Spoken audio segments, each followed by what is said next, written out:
গঙ্গাসাগর মেলায় লক্ষ লক্ষ পুণ্যার্থী পুণ্য অর্জনের জন্য আসেন। সে সমস্ত পুণ্যার্থীরা সুষ্ঠুভাবে যাতে গঙ্গাসাগর মেলা ভূমিতে স্নান করে পুজো দিয়ে পুণ্য অর্জন করে থাকতে পারেন তারই ব্যবস্থা নেওয়া হয়েছে মারোয়ারি রিলিফ সোসাইটি ও গঙ্গা মিশনের যৌথ উদ্যোগে।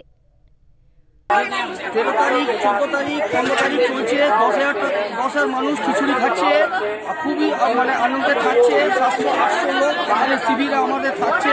ওকে স্মরণ দিয়েছি, রাত্রি থাকার জন্য কম্বল বিতরণ করেছি। তারপরে আমাদের মেডিকেল ক্যাম্প চলছে সঙ্গে সঙ্গে, যেটা Ganga mission Marwari relief society অ্যাসোসিয়েটে চলছে।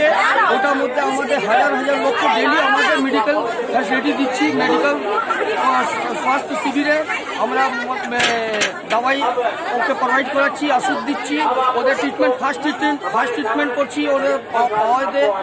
গঙ্গা মিশনের সদস্য তাপস সেন ধন্যবাদ জানিয়েছেন গঙ্গা মিশনের সদস্য প্রহ্লাদ রায় গোয়েঙ্কাকে। গঙ্গা মিশনের মেডিকেল ক্যাম্প এবং বিনামূল্যে খাবারের ব্যবস্থায় উপকৃত হচ্ছেন প্রচুর মানুষ। আমাদের স্যার প্রহ্লাদ রায় গোয়েঙ্কা যে এত বড় একটা সংস্থার মধ্যে পাঠিয়েছেন, আমি তাতে খুব ধন্যবাদ। এত মানুষকে আমরা উপকার করতে পারছি, এত মানুষের সেবা করতে পারছি। প্রত্যেকটা এনজিও সংস্থা আমাদেরকে ধন্যবাদ দিয়েছে। গঙ্গা মিশনকে, লোকনাথ মিশন, বজরং দল, এরকম আছে।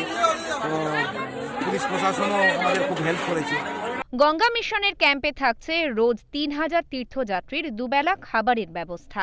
তার সঙ্গে 700 থেকে 800-র বেশি তীর্থযাত্রী রাত্রি যাপন থেকে বিনামূল্যে স্বাস্থ্য শিবিরের ব্যবস্থা পাচ্ছেন।